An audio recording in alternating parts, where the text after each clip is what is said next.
السلام علیکم دوستوں امید ہے کہ آپ خیریت سے ہوں گے۔ دوستوں آج جو ہمارا موضوع ہے نا وہ تھوڑا سا سنجیدہ موضوع ہے اور ایسا موضوع ہے جس پہ بات کرتے ہوئے بھی میں تھوڑا جو ہے سوچ رہا ہوں، لیکن بہرحال یہ ہمارے معاشرے کی اس وقت ضرورت ہے اور آپ میں سے بہت سے دوستوں نے ریکویسٹ کی ہے۔ موضوع ہے کیا والدین ہمارے گھر کا پرانا اسٹاک ہیں؟ کیونکہ جو معاشرے میں جو کچھ ہو رہا ہے اور بڑھتا چلا جا رہا ہے، اس سے یہی لگتا ہے کہ بہت سے گھروں میں جو والدین ہیں شاید وہ بھی پرانا اسٹاک ہیں جس کو ٹھکانے لگانا ہے، ٹھیک ہے نا، جس کی اب ضرورت اس گھر میں خدا نخواستہ نہیں رہی ہے۔ بہت دنوں سے سوچ رہا تھا، لیکن 3 دن پہلے ہوا یہ کہ میرا دوست جو ہے اپنے بیٹے کی شادی کے کارڈ لے کے آیا۔ شادی کارڈ لے کے آیا تو میرا بہت پرانا دوست ہے، تقریباً 50 سال سے زیادہ ہماری پرانی دوستی ہے۔ میں نے کہا یار تمہیں تو خوش ہونا چاہیے، تمہارے بیٹے کی شادی ہے، لیکن تمہارا تو منہ لٹکا ہوا ہے۔ کہنے کہ میں رات کراچی سے آیا ہوں۔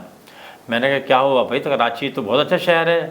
کہنے کہ میری مرحوم والدہ کی خالہ زاد بہن کراچی میں گلبرگ کالونی میں رہتی تھیں، اور وہ امی کی بہت اچھی سہیلی بھی تھیں، ساری زندگی رہیں۔ تو میں نے سوچا چلو خالہ زاد بہن ہیں، امی کی کزن بھی ہیں اور سہیلی بھی ہیں، تو میں خود کارڈ دے کے آؤں۔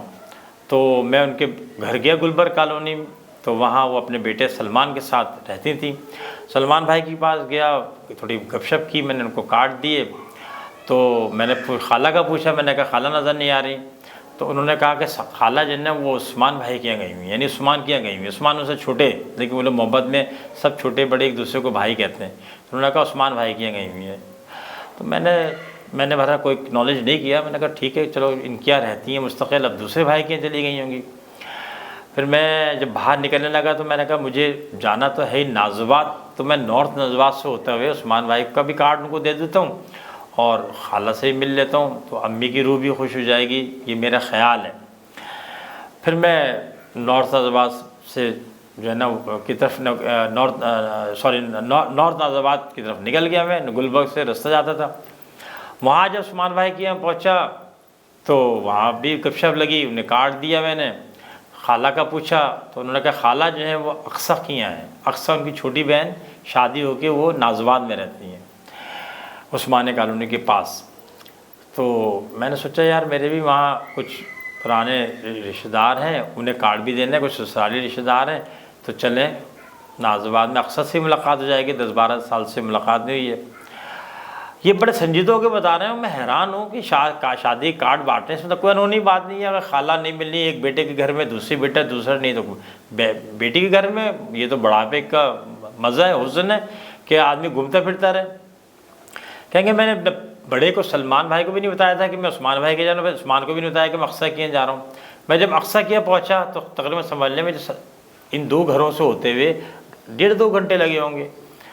تو اقصی سے پوچھا تو اقصی نے کہ خالہ، وہاں گیا گپ شپ کی، میں نے خیریت پوچھی، پھر جا کے میں نے خالہ کا پوچھا تو کہیں گے خالہ جو ہیں وہ تو سلمان بھائی کے گلبرگ میں۔ میں نے کہا کتنے دن سے؟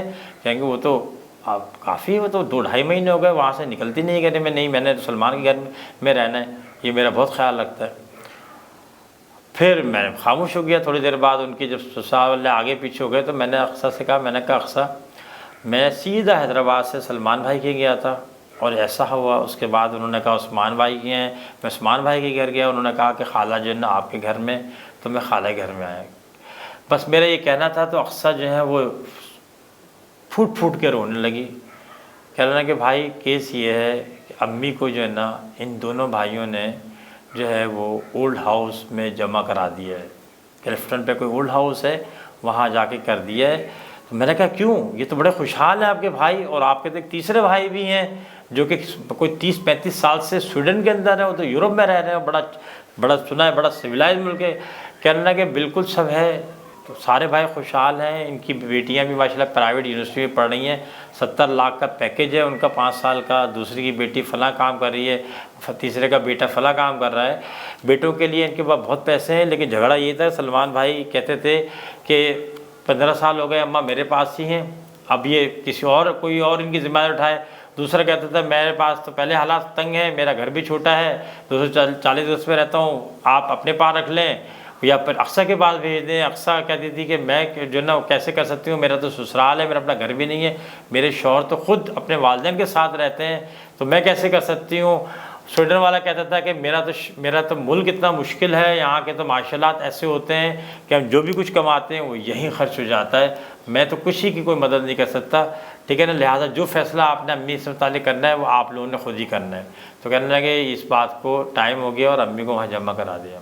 اور یہ کہہ کے وہ رونے لگی. اس نے کہا اگر آپ کو بھائیوں نے نہیں بتایا ہے تو میرے خدا کا واسطہ آپ بھی کسی کو ذکر مت کیجیے گا. تو میں سوچ رہا تھا کہ وہ جو میں سوچتا ہوں کہ کیا والدین گھر کا پرانا سٹاک ہے، تو وہ بات مجھے اتنے یہ اپر مڈل کلاس خاندان ہے، کوئی بہت ہائی فائی نہیں ہے، یہ بہت آسانی سے کر سکتے ہیں. بچوں کو خوشحال لوگ ہیں، بچوں کے اوپر لاکھوں روپے خرچ کر رہے ہیں مہینے کے، تعلیم کے اوپر، باقی ضروریات کے اوپر. 4 بچوں سے مل کے ایک ماں نہیں پل پا رہی. جس ماں نے 4 بچے جو ہے نا پرورش کیے، اس ماں کو 4 بچے مل کے بھی اس کی پرورش یا اس کا سروائیول نہیں کر پا رہے. بہرحال بہت افسوس کی بات ہے. ہم کہاں جا رہے ہیں اس پہ تو ہم بات کریں گے. ایک حدیث ہے، اس کا مفہوم، 2 حدیثوں کا مفہوم بتاتا ہوں میں آپ کو. آپ صلی اللہ علیہ وسلم کی ایک حدیث بڑی ہے لیکن اس کا ایک چھوٹا سا 1/3 حصہ ہے کہ نامراد ہوا وہ شخص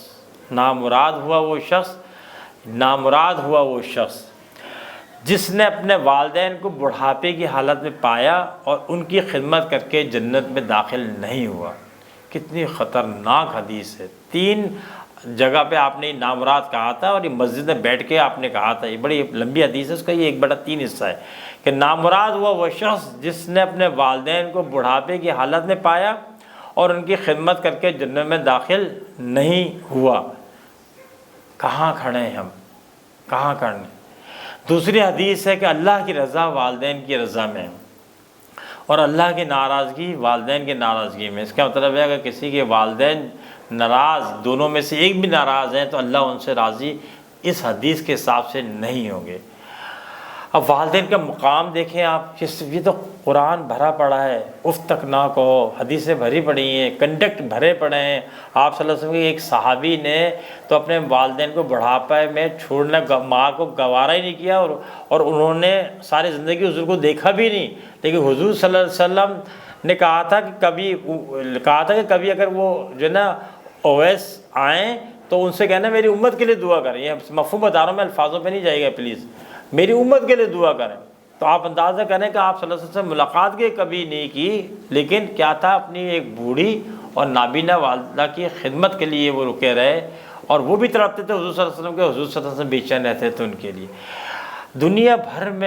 دنیا میں کشش اتنی ہے کہ یہ ہے کہ اللہ تعالیٰ نے اولاد میں کشش زیادہ رکھی ہے. والدین بیچارے اولاد کی طرح رہتے ہیں، مگر دنیا بھر میں اولڈ ہاؤسز بن رہے ہیں. پاکستان میں بننے شروع ہو گئے ہیں کیونکہ ہماری سوچیں کمرشل ہو گئی ہیں. ہم نے بھی والدین کو پرانے فریج کی طرح، پرانے مائکرو ویو کی طرح، پرانے جو ہے نا وہ موبائل کی طرح اور پرانے جو ہے دوسرے پروڈکٹ کی طرح سمجھ رکھا ہے. اور ہم سمجھ رہے ہیں کہ یہ بھی کار ہیں، موبائل ہیں، جب پرانے ہو جائیں تو انہیں کہیں جمع کرا دو. یہ تو شکر ہے کہ ہم نے بیچ نہیں رہے. یہ بھی اللہ کی مہربانی ہے. ان 4 بہن بھائیوں کی بھی مہربانی ہے کہ انہوں نے ان کو ماں باپ کو بیچا نہیں کہیں پہ جا کے. ورنہ ہو سکتا ہے کسی تھوڑے دنوں میں ہمارے یہاں گردے اور جو نا گردے بکنے شروع ہو جائیں اور اپنے والدین کو جمع کرا دیں کہ ان کے گردے بھیج دو، 1.5 لاکھ روپے دے دینا ہمیں. اللہ معاف کرے. ایک اور میں آپ کو 2 حدیثیں بتاتا ہوں، کیلکولیٹنگ یہ ہے. اب دیکھیں والدین کی خدمت کرنے کا فائدہ دیکھیں. آپ سمجھ کی حدیث کا مفہوم ہے، چھوٹا سا ٹکڑا بتا رہا ہوں کہ 4 افراد کو جنت میں جانے سے کوئی نہیں روک سکتا. 4 افراد ایسے ہیں جن کو جنت میں جانے سے کوئی نہیں روک سکتا. اس میں ایک والدین کی خدمت کر کے ان کو راضی کرنے والا شامل ہے. کیا ہم خوش نصیب ہیں ان میں جو 4 افراد ہیں؟ ٹھیک ہے، کہ جس میں ہم اپنے والدین کی خدمت کر رہے ہوں اور جا کے سارا کام کر لیں. ایک اور حدیث ہے جس میں ہے کہ 4 افراد کو جنت کی خوشبو بھی نہیں آئے گی. پتہ ہے کو جنت کی خوشبو کے لیے کہا جاتا ہے کہ 1000 سال اور ایک جگہ 1000 میل. 1000 میل سے جنت کی خوشبو آنی شروع ہو جائے گی جنتیوں کو. 1000 میل یا 1000 سال. پھر بھی یہ ہے کہ 4 افراد کو جنت کی خوشبو بھی نہیں آ سکتی. اس میں سے ایک والدین کا نافرمان. اتنی وعید ہے، اتنی لالچ ہے، ٹھیک ہے، والدین کے لیے. صحیح ہے کہ وہی ہمارے ماں کے قدموں تلے جنت ہے اور باپ جو ہے وہ جنت کا دروازہ ہے۔ پھر آپ یہ نہیں دیکھ رہے کہ یہ سارے کام جو ہم کر رہے ہیں بنیادی طور پہ یہ ہم اپنی اولاد کے سامنے کر رہے ہیں۔